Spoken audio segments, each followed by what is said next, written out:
And here we are, here now. Steve and I are here for you to tell you what we think has happened this week.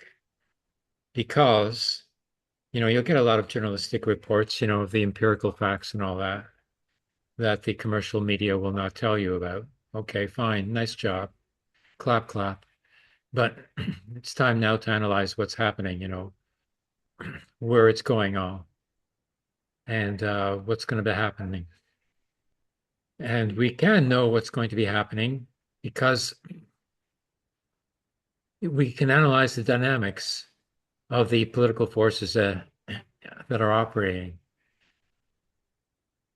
Now, Steve has some information about you that is not making the regular media. So let's hear from Steve here.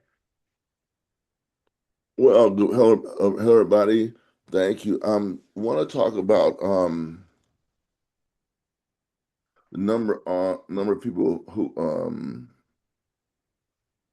have been disappeared or who have left on their own or who are in prison right now because of their immigration status.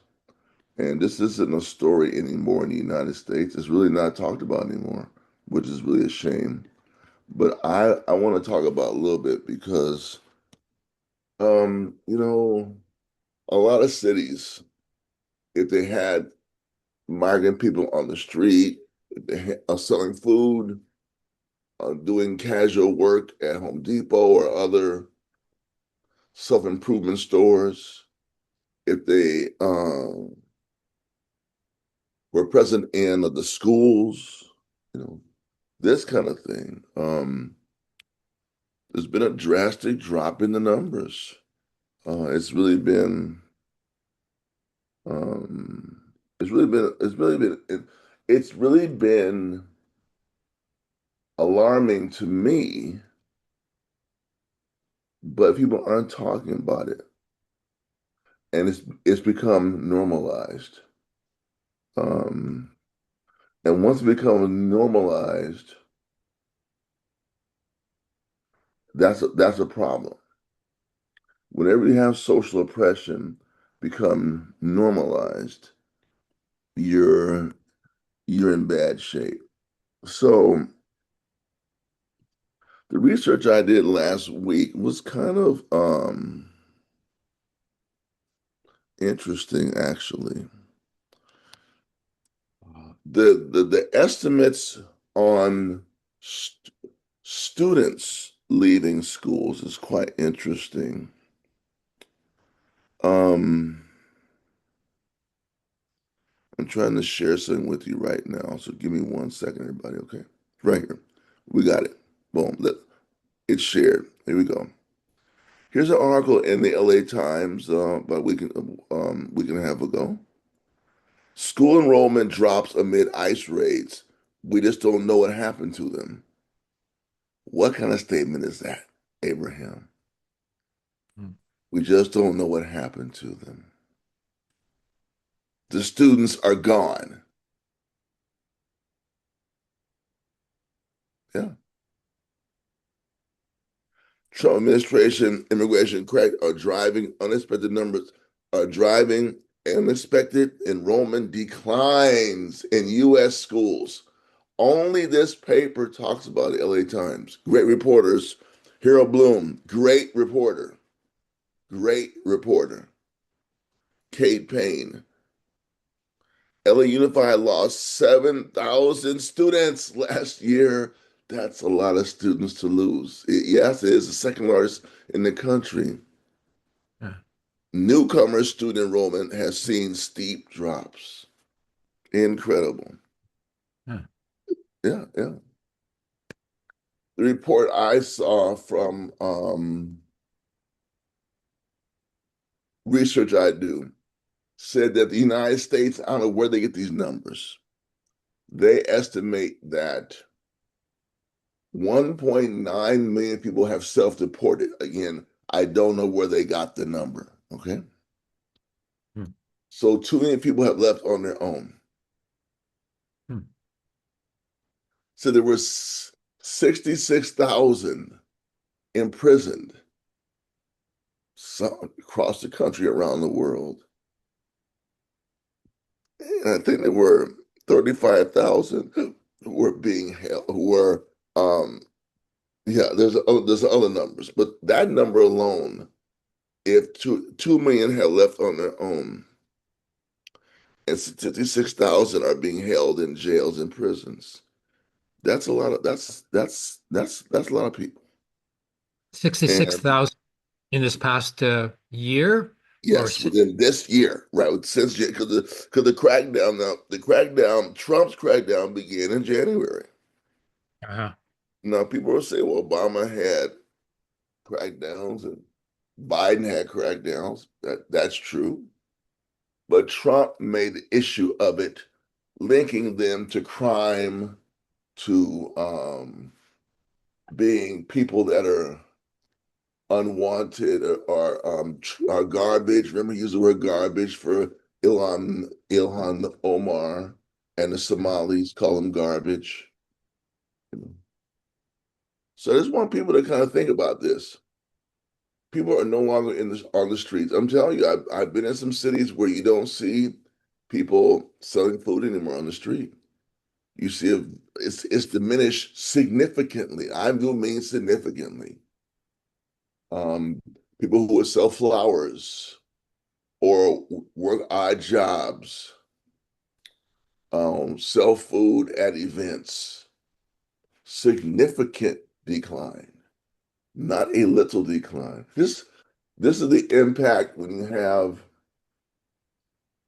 um, organizations like, ICE and Border Patrol, who are fundamentally focused on grabbing people and locking them up. And it's just a shame. That's it. I just want to talk about that. hmm. I wanted to bring up a whole different matter now, that's been revealed by the attack on the Jewish Hanukkah celebrators in Sydney, Australia, Yes. where Ahmad El Ahmad, a Muslim former policeman, actually captured one of the shooters, disarmed him, didn't even shoot him, even though he was shot twice himself. He just, stopped him from, disarmed him and arrested him. That's all, like something that the American cops don't know how to do.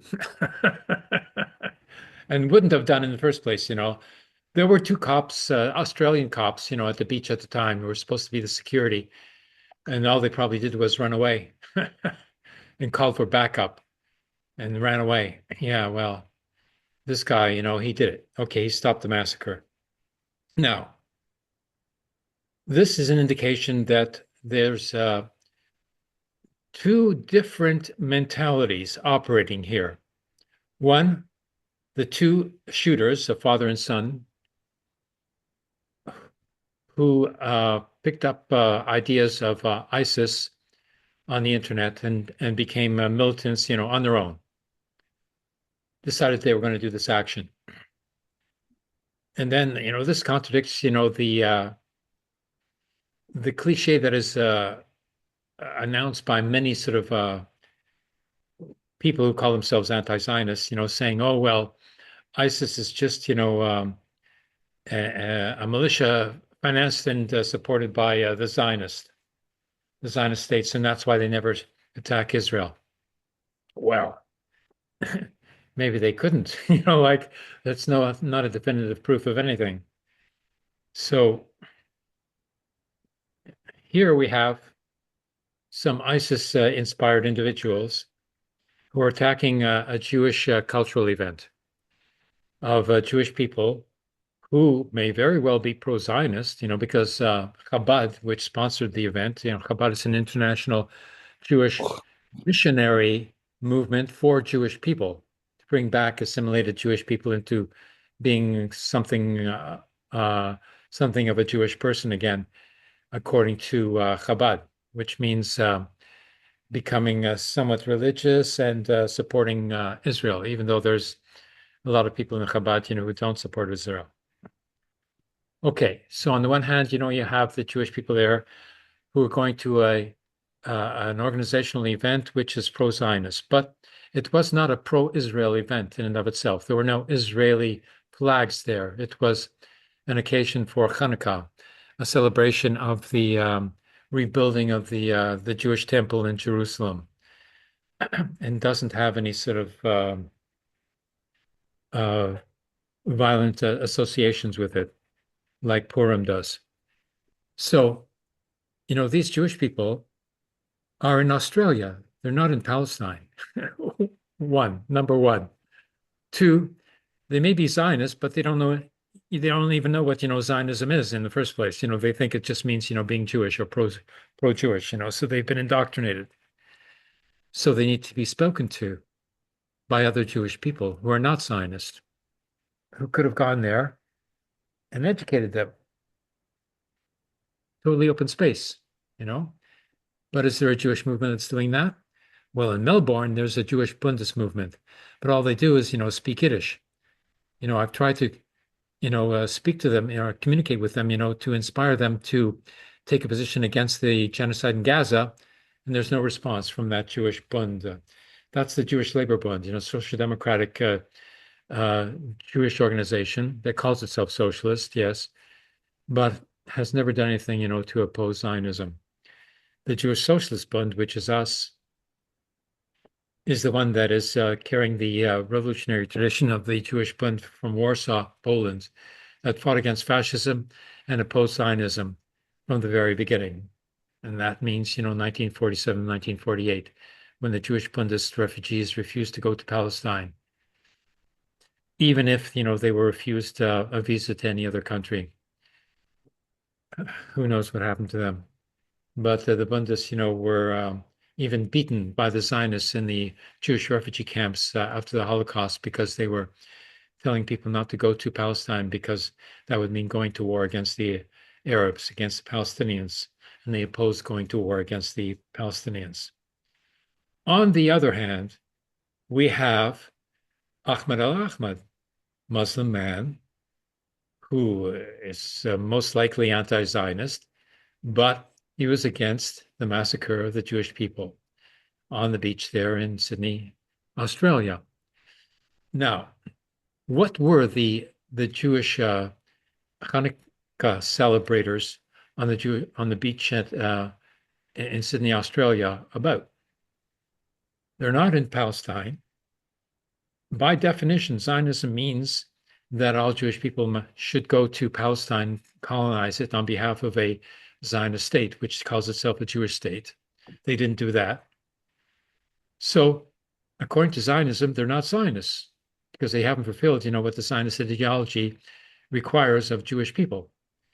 So, they may not be consciously anti-Zionist, but they are not Zionist, which is termed by non-Zionist.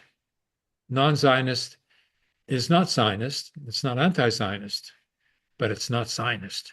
So to attack them in retaliation for the genocide in Gaza, by attacking them for being supporters of a genocide in Gaza, is false. One doesn't necessarily consider them to be supporting of the genocide in Gaza, even if they might be supporting the Zionist state itself. Two, they weren't there in Gaza. They were not the soldiers, killing Palestinians in Gaza. They were not the pilots dropping bombs on Gaza. They were on a beach in Sydney, Australia, celebrating Hanukkah. That's all.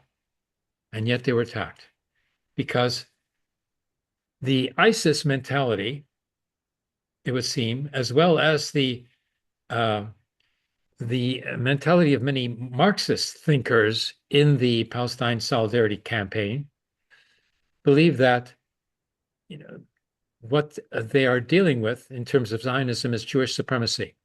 And they use the term Jewish supremacy that they borrowed from B'Tselem, an Israeli civil rights organization. Of course, an Israeli civil rights organization is talking to other Israelis. And when they're talking about Jewish supremacy, they mean Zionist supremacy, and everybody knows that.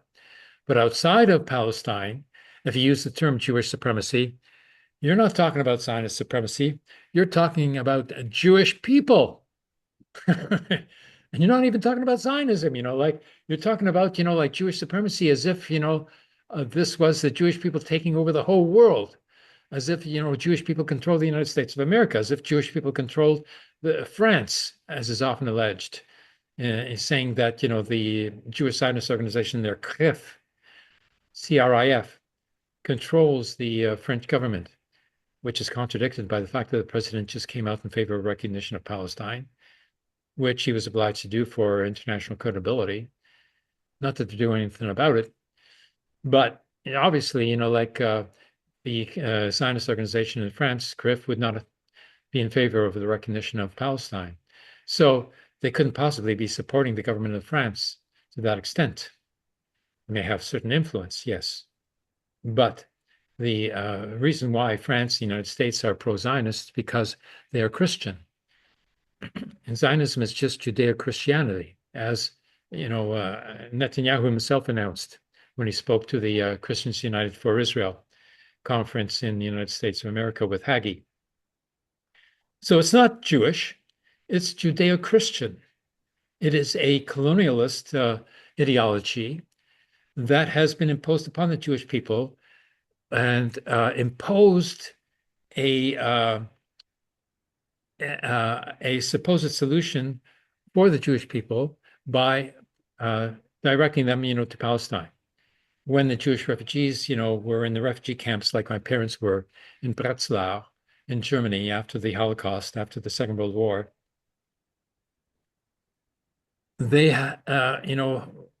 wanted to leave Europe because Europe, wasn't hospitable. Europe was crazy. So they were not given a piece of land themselves, to establish a Jewish autonomous territory. No, nobody thought about doing that. So, they couldn't get a visa to go to, a lot of Jewish refugees couldn't go to, Canada, United States, because they didn't have relatives there that would sponsor them as citizens. And as Jewish refugees, they were just refused outright, because these countries, these Christian nation states, colonial settler Christian states, did not want to have Jewish refugees, even if they were survivors of the Holocaust. Just refused them. So they were directed to go to Palestine. That was the only place in the world where they were allowed to go to. They went, and then their children were turned into Zionists, and they continued on to become fascists, killing off as many Palestinians as they could. So along comes Ahmad el-Ahmad, who says, oh, like Zionism, is not my game, but these are people in Sydney, Australia, who are being, massacred for no good reason. And so he was going to save them, and he did. So you don't have to be a Zionist to support, those individuals. You just have to, be a humanist, an anti-Zionist who supports, the Palestinian liberation movement because it is seeking to liberate itself, not because it is seeking to kill Jewish people. But a lot of leftists, including Professor David Miller on the Russia Today show, calling for an attack on Jewish people. This is what I heard him say. Perhaps he would care to deny, what he had said previously, but he was talking about, attacking, Zionists, which he means the Jewish people, in a global intifada. This is how he defines a global intifada, as an anti-Jewish sentiment. And he expresses that in various ways, saying that the Jewish people have infiltrated and taken over the British state, which is a joke, really. This is like, some of the people you're thinking, that Rothschild family controls the international finance, even though they're a minor bank in London. All So that nonsense.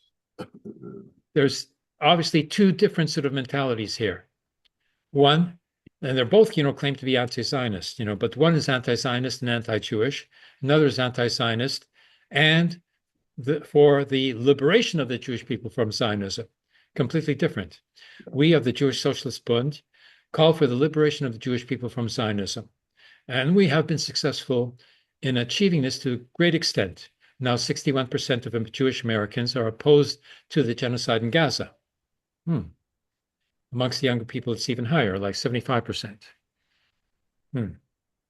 And the Jewish Voice for Peace is putting out, historical information now, like about Marek Edelman, and featuring the fact that he was a leader of the Jewish Labor Bund in Poland and opposed Zionism, and wasn't even invited, by Israel, to Holocaust remembrance, ceremonies, even though he was a leader of the Warsaw Ghetto Uprising against the Nazi extermination campaign. So that shows you the difference, between Zionism and Bundism, the difference between a movement that is simply anti-Zionist and a movement that is anti-Zionist and in solidarity with the liberation of the Jewish people, because Jewish people are an oppressed nation. This is not like France in Algeria. This is a completely different scenario in which the Jewish people who have been manipulated and massacred, repeatedly in history by the Christian nation states during the Crusades as well, is being shoveled off into Palestine to be gotten rid of and to serve as mercenaries, for the Western colonial project in the Middle East, so-called Western Orient. So the difference between these two mentalities is evident. And in fact, there was an appreciation for Ahmed al-Ahmad by many people who donated, to a fund, like a GoFundMe fund, So he collected $2.7 million there in appreciation for risking his life to save Jewish people. And this is probably, donations from Jewish people who may even be pro-Zionist, but they are pro-Jewish, first of all. And a lot of, pro-Zionist, Jewish people think that they are pro-Zionist because they are pro-Jewish. Now, if they knew the difference between pro-Zionist and pro-Jewish, they wouldn't be Zionist anymore. But who is telling them this? The students, are being told this, by Jewish Voice for Peace on campuses. But the regular Jewish community, they don't have access to such information. And me, when I went down to the Jewish community campus here in Montreal with a vigil, they did everything to try to stop me, put me in prison for 5 days because they didn't want me to tell other Jewish people that they didn't have to be Zionists, to be pro-Jewish. So now we have the development of two different movements. And when I was put in prison for 5 days, did the Palestinian Solidarity Movement, say anything in support? Did they anything to come and help me to get out of the prison? No, nothing. So it was quite evident to me, that there is not the same movement happening here. So the thing to do now is to become conscious of what is lacking in the Palestinian Solidarity Movement in order to make it effective in terms of undermining the last remaining pillar of support for the Zionist state, which is amongst the Jewish people. And a lot of people, Jewish people, still supporting the Zionist state, even though 61% were opposed to the genocide in Gaza. But they have to exercise their consciousness and have an effect upon the rest of the Jewish community and take over the Jewish community away from the Zionist financial control that it is subordinated to. Here in Canada, in fact, I'm suing the Combined Jewish Appeal, which collects the money, from donations for Jewish agencies, and the Center for Israel and Jewish Affairs, not Israeli, but Israel and Jewish Affairs, Israel First, the Zionist organization that replaced the Canadian Jewish Congress, which was a democratic organization for all Jewish people, whether Zionist or not. Now they set up an organization that took control over everything, the Jewish Public Library, the Holocaust Museum, everything they've taken over because they have control over the funds. And they've imposed a dictatorship, an ideological dictatorship. And to liberate the Jewish people from this dictatorship is the goal of the Jewish Socialist Bund. But is the left coming to support such a campaign? No. No. Why? Because it's pro-Jewish. What's wrong with being pro-Jewish? Well, according to them, according to Orthodox Marxism, being pro-Jewish is being pro-capitalist. According to Marx, in his pamphlet in 1847, his first pamphlet that he produced, that he never disowned, called On the Jewish Question, as if it was a question. Rather pathetic. This is where the most effective elements of Marxism are revealed in terms of, the analysis of national identity, which is, discounted as being a false consciousness, whereas class consciousness is the only material consciousness available, even though the working class speaks different languages throughout the world. But that's ignored. The working class is considered, to be one class internationally without any other differentiation to be made, which is impossible, by the simple empirical fact that the workers don't speak the same language and couldn't speak to each other even. So the working class international movement, the international, has to be sort of contextualized, and people, have to be sort of placed within their own consciousness. So, like that's, the lesson to be learned, from the failure to deal with Zionism. And in fact, the Communist parties, were pro-Zionist until 1967. In fact, the vote of the USSR, helped to achieve the recognition of the state of Israel in 1948, because the USSR voted in favor of the recognition of Israel as opposed to Palestine. It didn't recognize Palestine at the time, no, even though the partition resolution called for the establishment of both a Jewish and a Palestinian sector in Palestine. Only in 48 was the state of Israel recognized, not the state of Palestine. And to a great extent, that was because of the USSR and of its allies in the ex-colonies. So, the left was marked by this failure since the very beginning. And the only opposition to the Zionist movement was from the Jewish Bund and from the Trotskyist Fourth International. That was anti-Zionist, while the Communist International was pro-Zionist. That was the biggest demarcation between the two. So, there are two movements happening here, and it's not recognized, but I'm here announcing the fact that there is a movement which is pro-Jewish and anti-Zionist, whereas a great part of the left doesn't understand how to be pro-Jewish while being anti-Zionist. They think that anti-Zionist means being against the Jewish mentality, because so many of the Jewish people have been convinced to be pro-Zionist, even though they're not really Zionists because they're now living in Palestine. So it's a big mess.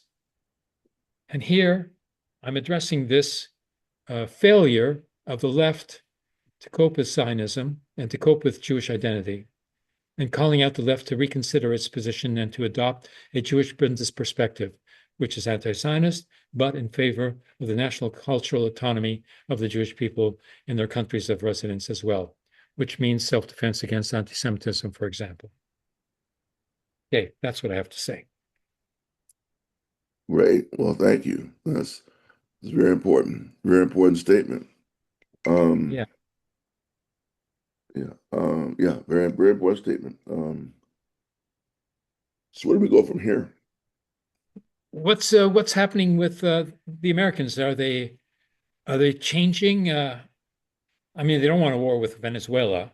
Okay, so Trump is losing the political game there, but he's still continuing, even though he's losing support, over Venezuela. He doesn't care. He doesn't And care what's about the weird? he, but What's but weird about Abraham, he doesn't care about. He doesn't care. He loses support. Remember, there was a split in the Republic. There's a split in the Trump administration. This is Rubio's program. Remember, uh, Rubio is the Gusano heritage Cuban uh, from Miami, anti-Cuban, and he's leading the charge. uh-huh.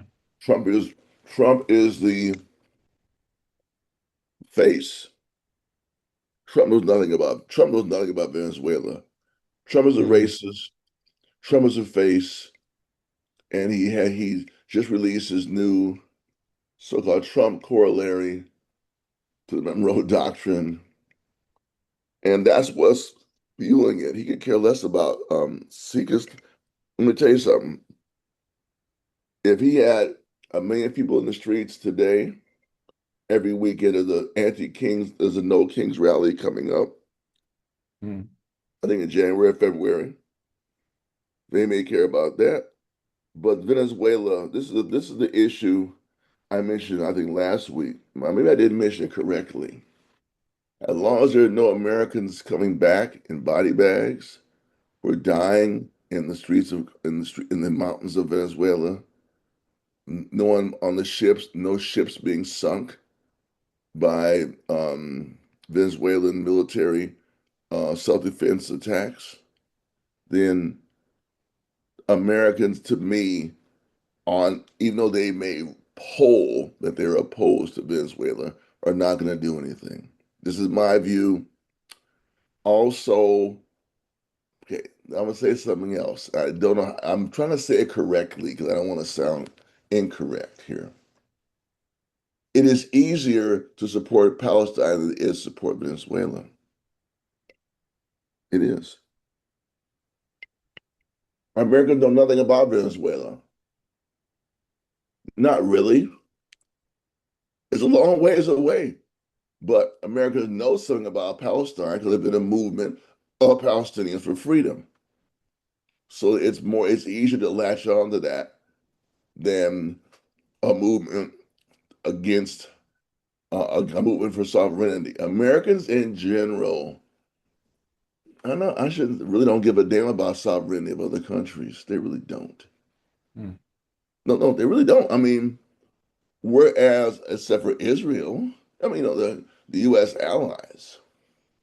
But sovereignty isn't top on the list of liberal ideology. Not really, because America is based on violating sovereignty. America is based on it. So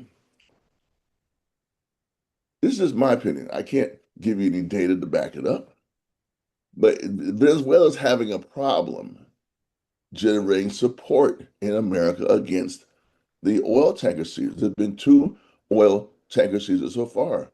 Has anybody in Congress said anything about it? I don't think so. If so, it's just a whisper. We saw, how about AOC, these other caucuses? Venezuela is in trouble as far as American opposition because the American view is that, well, our country must have to do something. I'm not talking about Venezuela in particular now. In general, when it comes to foreign policy, um, um, exploits abroad, there's always, unless there's some brutality being seen, My Lai massacre, Abu Ghraib, something like Mm. that. That gets attention. Still, So this is but still, oil tanker, overthrow, I mean, regime change. You know, it's football games tomorrow. I'm gonna worry about that. So so this is I'm not saying, I'm just saying that's how I see what's happening in America. I uh, see protests by groups, and that's good. They're protesting, but the ship seizures continue, and they're going to continue. The protests will not stop it. Not because we shouldn't protest, but not because Trump doesn't care. Trump and the U.S. government are determined to overthrow that government. Just as yeah, it just that's kind of what they're I going, don't and get it though. that's what they're going to do. I don't get it, because Venezuela is supplying 25 to 30% of its oil is going to the United States, by way of the Chevron company. You know? So it's already giving its oil, to the United States at a low price right It's now. not about it's not see it's not I don't about get the it. oil. Like why are they picking on Venezuela? It's It must be. because it's not a U.S. client regime. They want Venezuela, Nicaragua, and Cuba. 1, 2, 3. That's the list. So it's an They can't, ideological war. right. They can't overthrow Brazil. I mean, No, they can't overthrow Brazil. Brazil is not in their back pocket. As a matter of fact, 2 weeks ago, they dropped a sanction against a judge. The judge in the Bolsonaro case, the sanction was dropped. So they want to get rid of all the non-client non-U.S. client regimes, and they are big in Venezuela, Cuba, and Nicaragua. Uh-huh. They'll say drugs, they'll say oil, they'll say child abuse, they'll say persecution of Christians, they'll say whatever they want to say, okay? They'll say Hmm. anything. That is the goal. That's it. Uh-huh. And So it's more important to them that Venezuela is sending oil to Cuba than the fact that Venezuela is selling oil to the United States already, exactly, the way of Chevron. Wow. exactly. Wow. That's it. That's an indication that they're fascist and they're not just capitalist. Right, They're fascist here, because right. they're fighting a war. They want the United States to go into war for ideological reasons. Yes, that's it. That would, That's I it. mean, Now I want but, everybody who, like, what's Mondera doing? Like, why doesn't he cut off the oil that is being sold to the United States now? If the United States is threatening Venezuela, how come he doesn't stop supplying the United States with the oil that is well, used to, like, fuel the military machine that is offshore, from Venezuela? Like, I don't get well, it. well, I don't know that he hasn't done that, but you would think that if he had, we would know about it. Yeah. It could be a split in the Maduro government. Because remember, there are people in Venezuela who are opposed to the government. It could Mm, be a split. Well, mm, maybe we shouldn't do that. We getting some money from this, aren't we? We better keep the money coming because every oil tanker that they seize, the U.S. imprisonment seize, that's mm, money that Venezuela. I was listening to this guy this morning, from University of Denver on a program called Useful Idiots that your good friend Aaron Mate is the host of mm, and the co-host. He was telling the person this anti-Maduro activist from who works in Denver as a professor was saying that the oil tanker money is used to buy food. And he also was saying something very interesting. He was saying that very few countries in the world have a military blockade of tankers. So this is quite unusual. I mean, we finally are getting something that we can maybe grab a hold on in our activism. Nowhere else in the world, or a very good few other places in the world, in the history of the world, have there been these blockades of the ports of a country and mm. seizure of boats leaving the country. They're not military boats. They're not, it had nothing to do with military. We're just going to seize it because it comes from this country. He would say it's highly unprecedented. And this man is opposed to Maduro from the social democratic position. He's opposed to Maduro, but he's not for seizing the oil because he knows that the proceeds of the sale of the oil is used by Venezuela to bring in food. So what he's Ah. saying is that this is going to cause famine if food cannot be purchased. And this is something people are not talking about. We need to talk about this. So this whole military campaign to get rid of, and it is a military campaign to get to overthrow Maduro, but not by using bombs, by seizing its raw materials on the high seas. Uh-huh.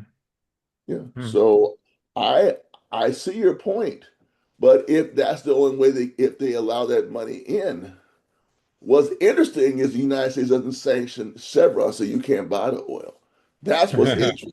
That's what's interesting because the Chevron could be sanctioned for purchasing for its work. I mean, I'm not saying should be, but if that shows you that they really don't want to attack the profits of Chevron, they wouldn't dare do it because Chevron is in effect helping to keep the regime of the Maduro government afloat by having business with it. Uh-huh. Uh, That's all I'm saying. That's why Mm. and that's why I assume Maduro hasn't cut off the oil because he needs some money coming in.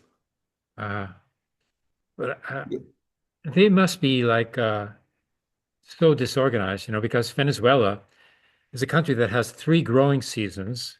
Like why can't they grow their own food? Like I don't get it. They're not prepared. They're Well, more than eh, likely, Abraham, more than likely, before Chavez and the Bolivarian Revolution, Venezuela was a client U.S. state, right? Right. uh-huh. So therefore, client U.S. states are going to organize their agriculture, their mining, their housing construction, their education, their food production, their tourism around U.S. imperialist interests. That's why they don't have the. That's why that's not happening. I mean, Yeah. if the Bolivarian Revolution can continue, it's possible that they could do that. But the U.S. client states are crop. They have crop economies. We have, what do we sell? Grow bananas. We import the rest of our food. What do we harvest? Coffee. And we import the rest of our food. Where's the coffee go? To the United States, to Europe, with bananas, United States, Ecuador, that kind of thing. That's how these economies are organized. What you're saying is what you are advocating is what the graduates of the U.S. schools of agriculture and economics and finance don't tell the graduates from pre-Maduro, pre-Chavez Venezuela, from pre-Sandinista Nicaragua, from pre Castro Revolution Cuba. They teach them the colonial method, the colonial way of approach, World Bank loans, that kind of crap. Okay. Mm. That's why they don't do it, man. Because they're part of that US colonial, US imperialist network of extract raw materials, import food, become dependent on the West. Yeah, you're right. But that to me that's why. And the blockade and the sanctions would prevent would maybe deter would deflect people's organizing in that way because they have to do other things to survive. So that's Mhm. how imperialism works. It doesn't just, and I'm not saying it to you. I want our listeners and viewers to understand that's how modern imperialism works. Even through the school systems, universities, they promote a certain way. They promote a status of the countries within the periphery that are under hegemonic rule. That's why they don't do it, man. Mhm. Yeah, to me, Well, I don't. I know. It's very, I'm not gonna say demoralizing and depressing, but it shows the power it shows the power right now that the large military industrial complex superpower like the U.S. has over over the Western Hemisphere. mhm. Mhm. Okay. Uh, on a continuing note, I should point out that my YouTube channel is still banned. I think the only way to, and I'm still being accused of being a violent criminal organization. I think that the it's going to change, though. It must change, after Russia has liberated all of the territories that were in revolt against the central Kyiv government since 2014 when they were invaded. And now that Russia has come in to help them withstand the occupation force and to liberate its territory as a Russian-speaking territory. There's only three bulges there that are left, to be liberated. And where they have reached the frontier of those provinces, with Ukraine, the Russian forces have stopped advancing. So they're not invading Ukraine proper. Right, right, right, Yeah. right, So right. when they, finish liberating those three bulges, that are remaining in the territory of Donetsk, Lugansk, and the southern one, then the war will be over. So, YouTube won't be able to accuse me of supporting a violent criminal organization anymore, because there's no more, activity happening. So, I don't see how they'll be able to keep on, banning my YouTube channel after that Um, becomes a fait accompli. But we'll see. We'll see what happens there. But continue to be banned, by YouTube. well, I told you what I think. I'm gonna say it again. I think that people who are let me give you an example. I produce material that I put on YouTube and on other platforms, but I produce it myself. So I can put it on these platforms, but I also can put it I can be the producer and almost like an independent filmmaker. And I think we have to find ways of getting around the monopoly of internet distribution somehow, because if because at any time they can just chop our stuff off. So that's something we're having to face, is that the internet as a forum doesn't belong to us, and it's Yeah, it's a harsh it's a very harsh reality to yeah, face.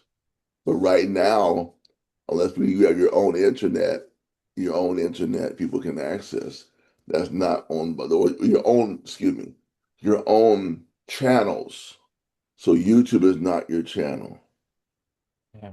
We can get on the internet, but we have to find other forums within the internet outside of YouTube and to broadcast our material, because that's Well, that's that's the issue we're we facing. yeah, for email and for list servers, we have a Rise Up website. Right. True. Okay, that's True, true, very. But Rise Up is hard to get on to, isn't it? It's still, you have to be referred by somebody. you have to be sponsored by somebody else. Yeah, who's already a member there. Right. Okay. Then we also have Proton Mail. I think a lot of people go for True. Proton Yeah. Mail. Well, Proton Mail is a use. We couldn't do a lot.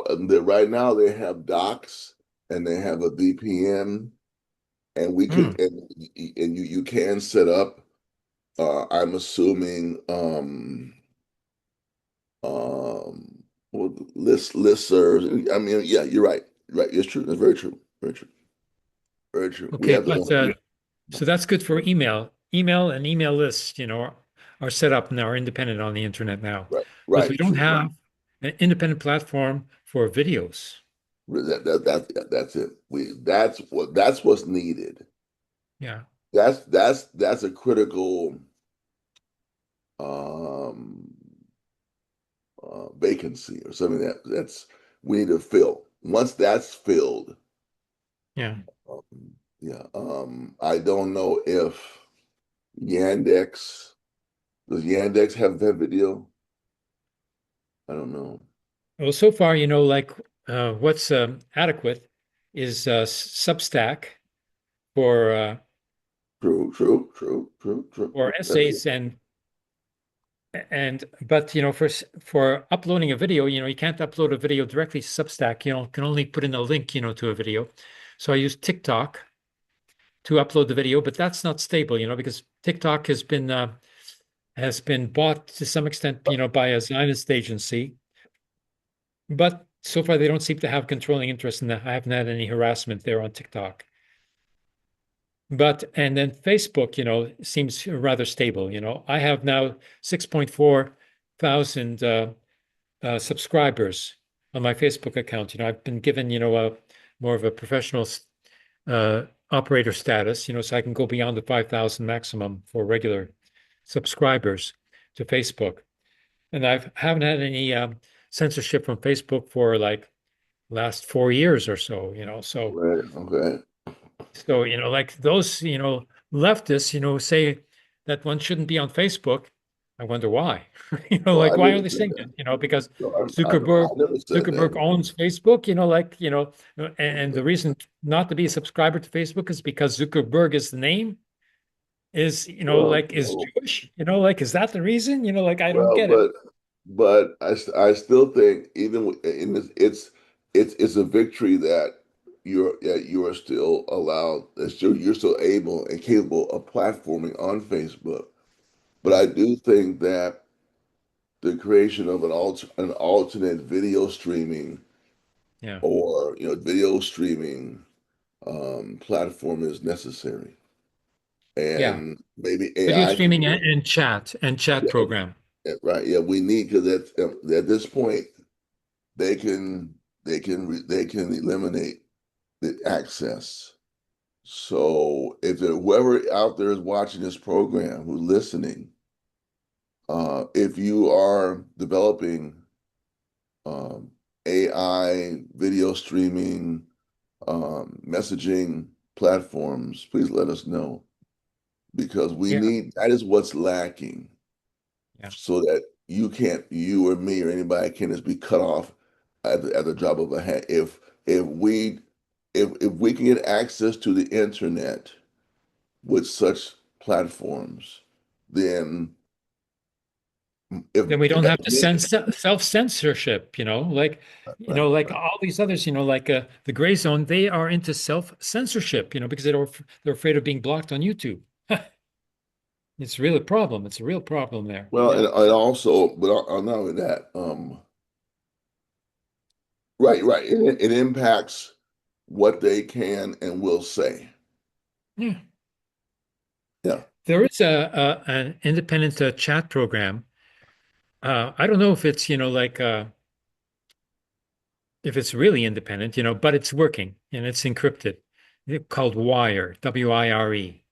That's the best chat program that is yeah, yeah, available. WhatsApp, yeah, but, is encrypted, but it's but part of Meta Facebook, yeah, and its metadata has been used by Israel to locate Palestinian leaders' targets and assassinate them. It used the metadata, from WhatsApp in order to well, locate. I think you're pointing out something there. Again, it's an extension of what I just said. We need we need we need con concentrated and concerted efforts in this area. Yeah, Because our movement essentially is not a military movement. So we don't have an arms factory. We're not creating mines, no mines and mortars and RPG. We're not. That's not what we're doing. That's not what's happening with us. Okay, yeah, we're trying to get our ideas out here, have conversations, build movements, build platforms, and we need this kind of development along the area of portals we can control outside of Meta and of WhatsApp and other portals, so our communication can be can thrive without fear. The only fear we would have is that the WWW cuts us off. That's the only fear that we should have. yeah, We develop a network. We yeah. develop The platforms. WWW network is still controlled by the United States. It was originally a So military-controlled right, right. affair. So Yeah, that's always going to be a danger. yeah. But as long But as we acknowledge that the danger, internet is bigger than WWW. right. If need be, we can go into the dark web. That's no, that's possible too. I'm Yeah, just saying, let's have that's the conversation we need to have and be working on so we can have platforms to have this conversation. yeah, To me, we the dark however we have to do it. yeah, Those are our those are the labs we need to develop right now yeah, because we need to develop it and have our elders and middle age and youth collaborate their knowledge on how to develop it, how to sustain it, and how to grow it. So so that more people know how to do it. How do we yeah. set up how do we set this up? How do you set up a Facebook? How do you set it up? Hmm. How, how do you set up a Google? I mean, a Google. How do you set it up? How do you set up a Yahoo? How do you set it up? The Yeah, base is what we have to have as our own Google our own Google our own Yahoo, our own Rise Up, our own networks that can do video and video, audio, and text, text, text distribution of data that are secured from DDoD attacks, Hmm. because that's what will happen. Yeah. And that to me explains why um what's that group the one out the new AI out of China. I can't remember the name right now, but it's Oh, really yeah. been Deep seek. DeepSeek. Yeah, DeepSeek. It was attacked viciously when it first came out, and to be fair, it's free. It's free still. Hmm. It's still free. So they've been able to, and they're also targeting African states. So they're targeting them, or they're aiming their platforms to be adopted by African states. So I'm saying they developed that. China developed that. So we have to develop something similar. Yeah. Activists. Yeah. That's all. Maybe That's all I'm saying. China should help out. They China should. should, They yeah. should, if they're about what they're about. But that's the question. Yeah. Well, TikTok is being sold off in pieces, in the United States, Yeah. in order to make it conform to American laws. And also So, content. And but to the extent that it's going to affect the content is yet to be seen. But we'll see. We'll see. the whole reason why it's being sold off is in order to control the content. Right. Right. Especially the Zionists, are freaking out about TikTok. Well, But but I want to come back to something you said earlier during your statement. I think you should create a unitary statement about what you said earlier. I think you need to broadcast solely on that. Like when I upload and send you today, somehow let's take that and make a statement out of it. I think it was a very important statement that you made. Yeah, okay. it was very important. Yeah. Okay. A final point to be made here is the photo behind me here is from 2012 here in Montreal, when there was a student strike against tuition fee increases, and there was the general strike in 2012 actually failed, but it was reinitiated in 2015. The student strike went on for 7 months and won, and Woo. it defeated the tuition fee increase. It brought down the minority liberal government, which failed to win the election that it called on a snap election, in order to build upon supposed sentiment against the students. And they lost. The new government, canceled the tuition fee increase and canceled the law under which we were being arrested, There you Law go. 68. There you go. So this banner comes from 2012, from the beginning of that movement, There which you go. eventually became very successful and brought down the government and started off, with demonstrations like this one here.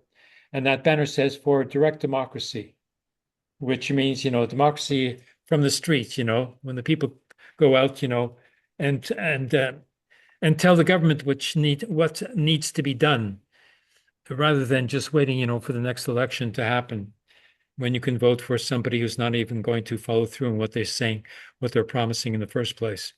Right. So it's an interesting banner here that directs us, to popular mobilization as a means to affect policy and to build up a movement that will eventually replace the corporate media and the corporate parties that are in control of the countries here for the moment.